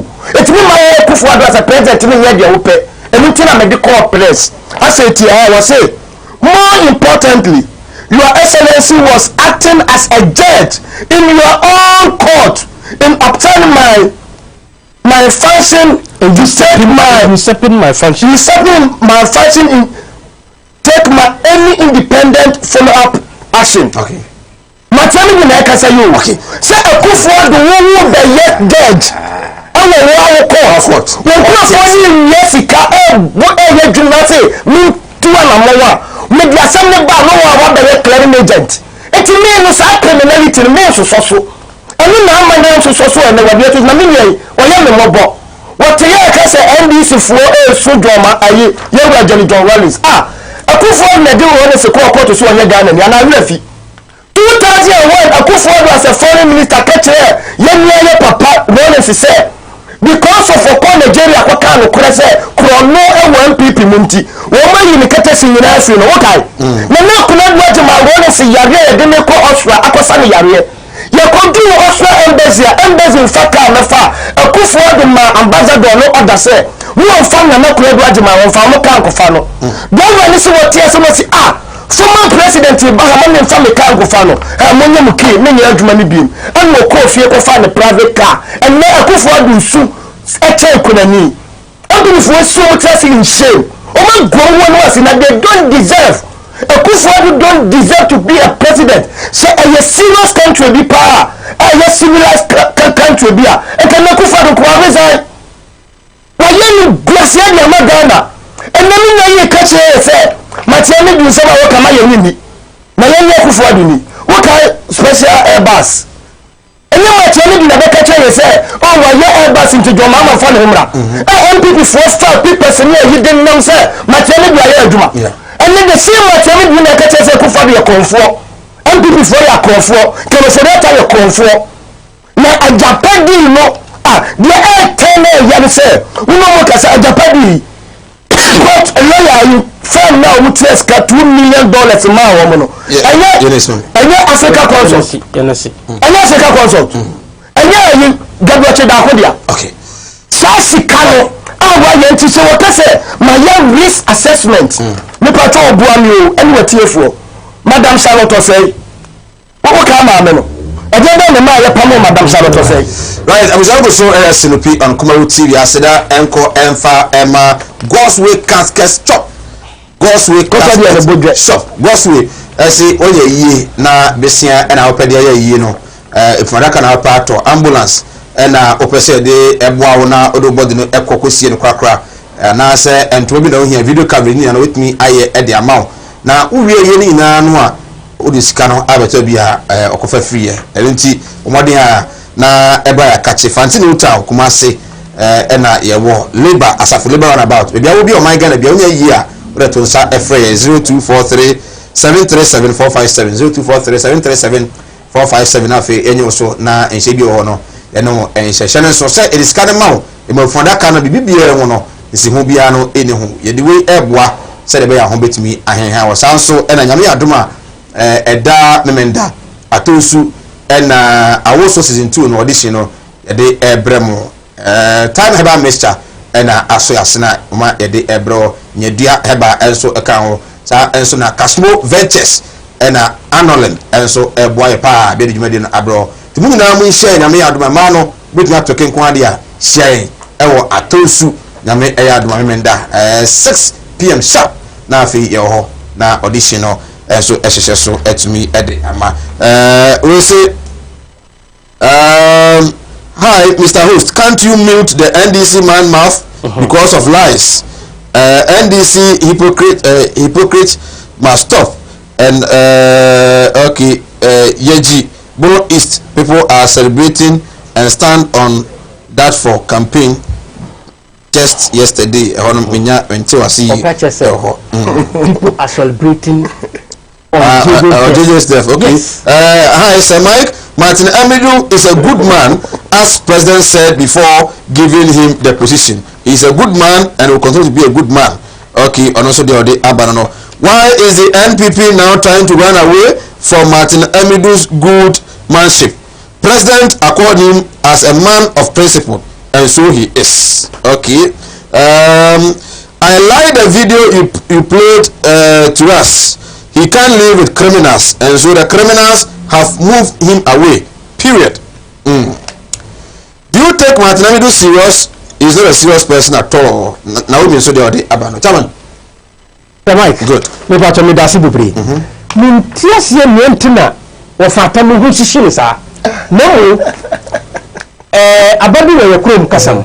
Yesi sa udi emukra ehia entrofo na ne tade roro no. Okay. Do you remember exactly what President told Ghanaians about Oma Martinamido or the Akunyama Martinamido na position man? Of course, yes, yes. Now let me address the car say he didn't say what car say. Don't be asking every question that will be sound. What say what kai?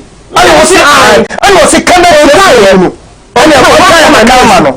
Makama tiefo pese ye hunu fini wo say e bia na wan hwe bi na wan ti bi na no ana wo nko telling you the president kai and ya no ne ntie.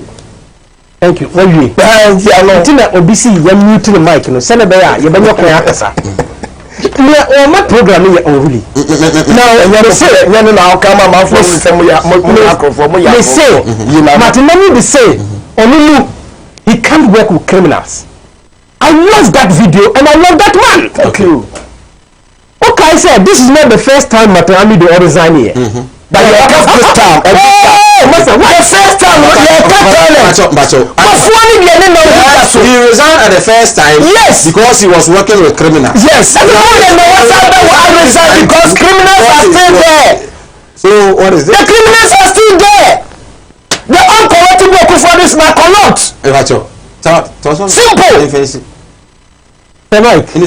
Let us say on person o say maybe kai e bisa say nontina no hu ehihyi no say hu ehihyi no say o di no ti mo kan ko say Kufuor di bi awo sia autofo na no ka go man na Kufuor di ya wo man we no si ya ni akoko go kan te na na aba Kufuor anti Kufuor do a wo man no be toyi o pesicate am kwa no ya wo man say nya na wo pe bi na kupo ehira asantifo amen. Amen. Asantifo say nukre eyetia. Tuntro hunu na bodebe na ebe hunu. Tuntro hunu na bodebe e yankwe hunu yedede. E mo tuntro na me kan no e nkan kasa o. Da bi na wo kan Santiago dem ka. Ya kasa you say English say shema. Fajai. Me see ma yemu na yefia. Ayi see tuntro hunu na yedede. Me see tuntro hunu kura wa ya de kasa mintimi nka bi say wa ya de. Nti ya mo bodo na o ye no. Sana I believe so only bibi aka. Na Martinelli do number one, Martinelli started resigning in an election year in 2012. Okay. What am I saying? Martinelli resigned. Na resigning, you know, reasons are Odiba, you know, were exposing NDC for. Were about criminals, you know, and they are more court. I'm a court, a final more. Okay. Martinelli has not sent anybody to court yet. He has not even said any intention of resign. So let's when he said 2012 no resigning, the following day or do you want to court? Okay. Just the following day. Oh. And to ask him okay. Please. Just keep what you have. What you know what you do Kufuor do into fere I know what you defend it that was some name na so Kufuor do reason of my son na tro ya thank you obi na kwa so na ya bi na tro e ma we ni party o se ni ewu this is not the first time I resigning from we or resigning in 2012 what is the implication as there now is a special prosecutor as the then the position was higher than special prosecutor because now you're attorney general and there was no special prosecutor's office. What must say? And he resigned. Or resigning, you know, or can you enter or resign here? What must say? This is not Martinelli Dina.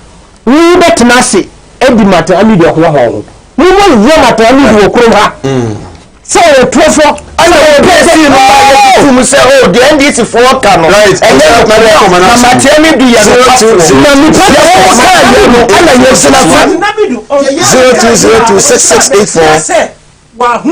0202668462. Maybe I'm not too. What's now for?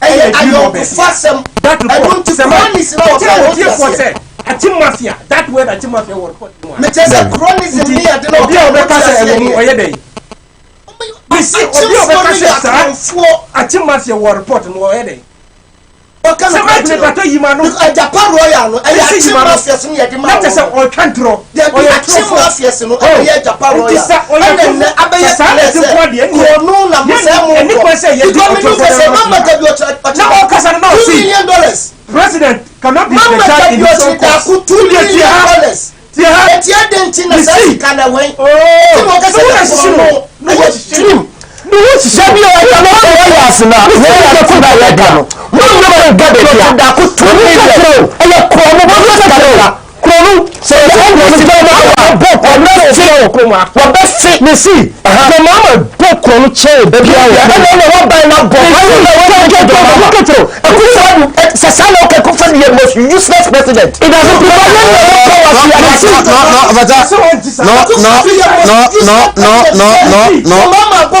you can't go. No.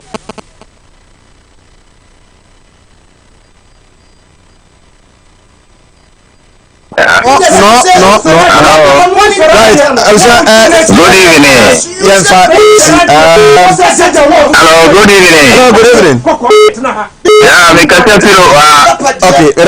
Mama Cost. Media Abubakar Mohammed. Right. Madam Pensio. Hello. Yes, sir. It's you. Munchia indisi ni Panamaya. Okay. Ana wa nyina ya Kumawood TV. Yes. Nyamen samo pa. Amen. Abubakar Mohammed ne kake tambia ya me terolai na mo ya tambia mo malai ya abia na bolmai wai. Okay. Okay, Abubakar. Yo. Me kata filo wa central me da. Okay. Ya chia wa fo nyina enanyumre. Hello, good evening. Good evening. You are free. I'm Professor Sunyane Mentio. Dr. Frelo. Dr. Oye, maternity. Resignation. This is said, Papa no. And then my man is only Dumamo. That is a little bit cost. Nana do our no man of crime. You want to tell so many about it. Always a considering. Papa no, ina music at Abuapa. Anyone say, what's the only criminals need to be then they did not have the NBC channel. Then it will be only a then the second issue about NPPD. Maybe there are some people also there. How will see a criminal and he can't work with them. Okay. So you were saying that this is my expensive woman. Okay. Right. Hello, good evening. Good evening. Hello. So good evening. Oba Mauti Volo on Kofom. Let's see.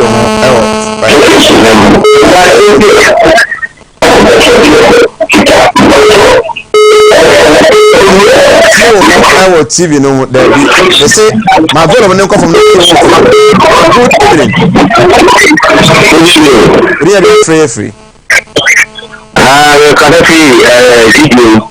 The program okay. Nebato, moto le kasa. Yeto kasa pa kasa. Nebato, moderator no ase program no manate le sem kasa. Na the government can open the definition on the programs like this.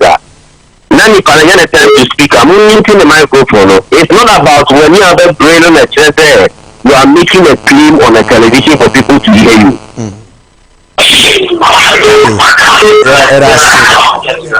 Hello, good evening. Hello. Good evening, Ahima. Good evening. You are so free. I'm free to my answer. Okay. You too.